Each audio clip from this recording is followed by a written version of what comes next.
Hey guys, it's Jake here with Jake's Trapline. I thought I'd go ahead and give you guys a little insight on lure making. I know there's a lot more to it than what I know, but this is what I'm doing. Right here, this is lanolin. It's sheep wool grease. It is a natural sheep wool grease. It is a waterproof, will withstand weather, harsh weather. It's one of the key ingredients on a lot of secret lures out there. And obviously, glands, muskrat glands, mink glands, fox glands, red fox gland, beaver castor.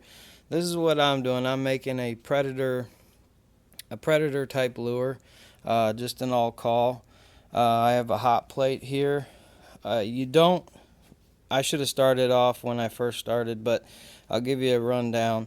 This hot plate is just to warm the lanolin because lanolin is very thick and pasty. It's like a heavy grease, and it's great as a base to a lure or baits. It will help waterproof your baits also and add water weatherproofing probabilities.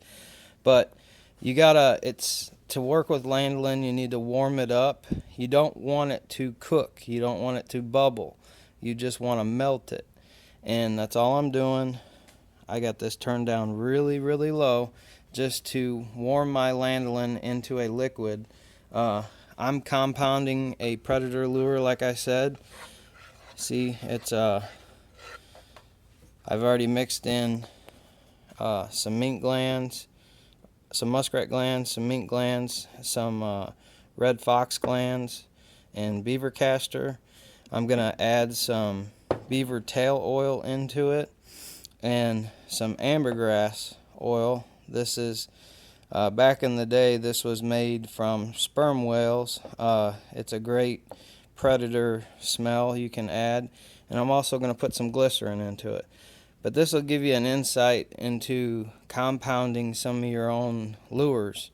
If I was working with raw glands that weren't preserved, I would have to, compound it, age it, and then stabilize it with sodium benzenate or pickling salt.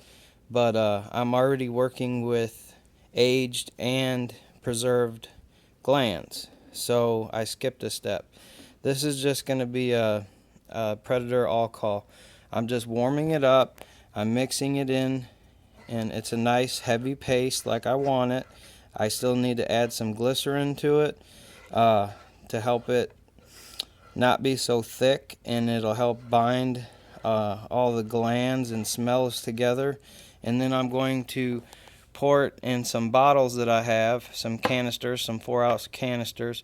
You got to do that while it's hot. I only have one hand here, guys. I would show you the whole process, but this will give you an idea if you want to start playing around and making some of your own lures.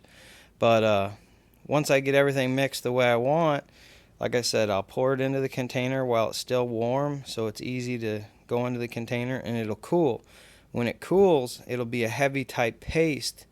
I'm not gonna, there's some high priced lures out there on the market, and one of their key things to their lures is their lure is waterproof, and it won't just run out of the jar like most lures. There's a lot of good lures out there. Some are real liquidy and some are pasty. This lure will not drop out of the bottle. It is waterproofed. Yes, Fox Hollow, it's a great lure. But I'm going to tell you that one of their compounds in there, I'm guessing, I don't know for sure, a buddy of mine used to be a lure maker, but he's the one that turned me on to lanolin. Lanolin is one of the key ingredients in a lot of high dollar lures. So if you want to start playing around, some people like to make their own stuff, some people don't. I love to play around and try new things, but I just thought I would go ahead and show you guys what I'm doing.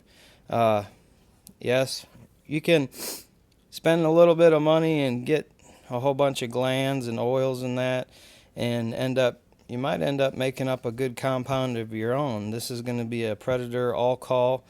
That's why I'm not putting coyote glands into it. If I put coyote glands into it, then a fox wouldn't come to it. But a lot of things are attracted to red fox glands. That's why even coons will come to them.